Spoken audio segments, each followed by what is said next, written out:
Israel की military force ने यानी इजराइल की डिफेंस फोर्सेस ने ईरान के ऊपर एक बड़ा खुलासा किया है, या यूं कहूं इल्ज़ाम लगाया है।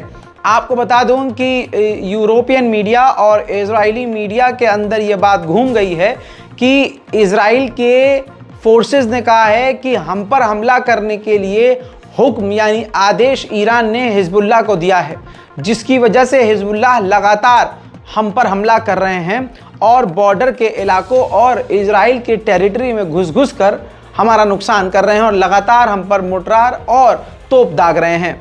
दोस्तों, ये बात तो क्लियर है कि हिजबुल्लाह और ईरान बेहद करीब हैं, लेकिन ये आपको समझना है कि क्या सच में हिजबुल्लाह ईरान के कहने पर हमला कर रहे हैं।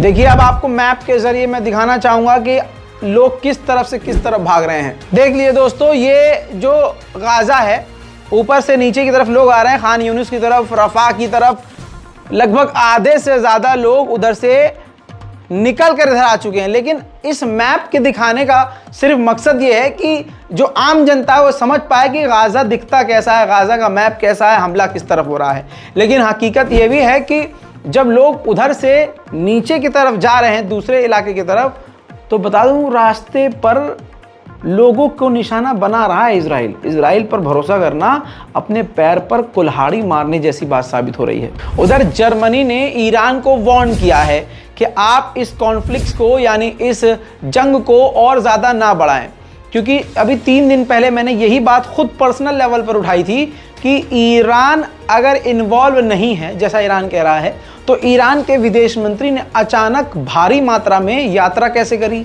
और उसी इलाके में कभी हिजबुल्लाह से मिल रहे हैं, हमास के लीडर से मिल रहे हैं और सऊदी अरब से बात कर रहे हैं, ख़ासकर यमन के लोगों से भी बात कर रहे हैं, सीरिया में वो लैंड कर रहे हैं। अचानक से जो उन्होंने जिन जिन लोगों से मुलाकात करी वो एंटी इजराइल हैं, तो हर तरह से ईरान की बात सुनते हैं। तो जर्मनी ने यही सब नोटिस करने के बाद अब धमकी यानी समझ लीजिए लास्ट वार्निंग जो है ईरान को दी है कि आप इससे ज़्यादा कॉन्फ्लिक्ट जो है ये टकराव मत बढ़वाइए। यूक्रेन के नाम पर छाती पीटने वाले बेगैरत और दोगले किस्म के लोग, मैं आपको बता दूं कि 500 बच्चे भी यूक्रेन के मारे नहीं गए पिछले 2 सालों की जंग में, लेकिन 9 दिन की जंग में, जंग कहूँ या कत्लेआम कहूँ, सही जुमला आप ही सोचिए, इस कत्लेआम में इजराइल ने 9 दिन में 1000 से ज़्यादा फिलिस्तीन के गज़ा के बच्चों को कत्ल कर दिया है। लेकिन दुनिया जो यूक्रेन के बच्चों पर रो रही थी यहाँ खामोश है। आज के ही ताज़ा इजरायली हमले में 5 सिविल डिफेंस के कर्मचारी गज़ा पट्टी में मारे गए हैं।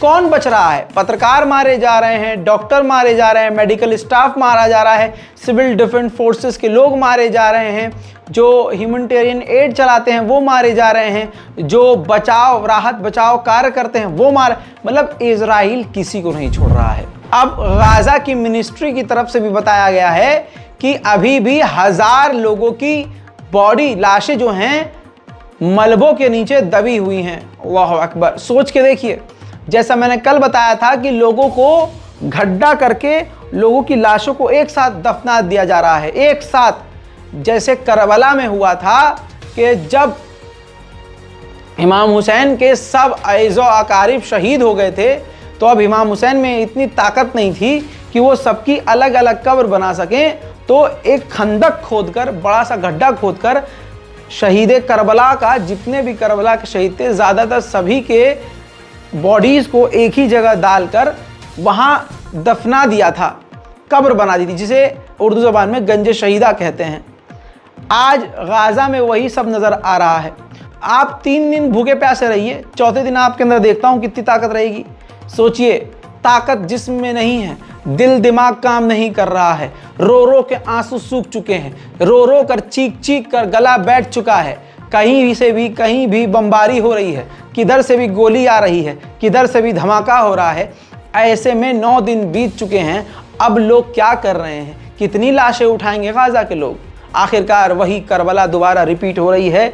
गड्ढा बड़ा सा खोद कर सामूहिक यानी पूरे पूरे मोहल्लों, पूरे जो बिल्डिंग में लोग रहते थे, अगर एक बिल्डिंग में 20 लोग रहते थे, 20 मारे गए, तो वहीं बिल्डिंग के आगे गड्ढा खोद के वो बिल्डिंग के लोगों को वहीं दफनाया जा रहा है।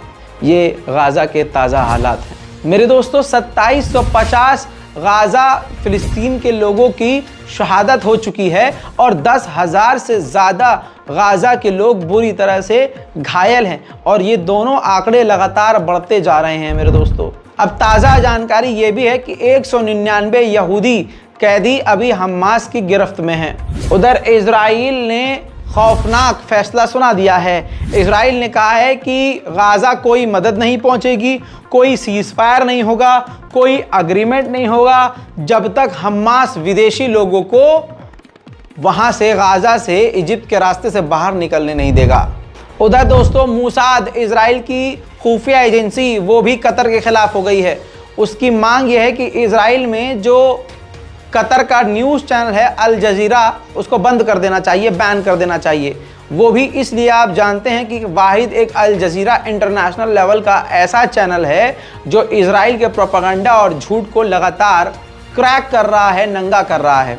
मेरे दोस्तों बड़ी बड़ी खबरें इसी तरह से लगातार आ रही हैं और मैं आपको लगातार अपडेट देता रहूँगा। चैनल को सब्सक्राइब कीजिए और रज़ाग्राफी अनस्क्रिप्टेड को भी जाकर देखिए क्योंकि वहाँ पर हमारे दूसरे चैनल पर भी लगातार अपडेट आ रहे हैं। नीचे डिस्क्रिप्शन में उस चैनल का लिंक मौजूद है। जय हिंद।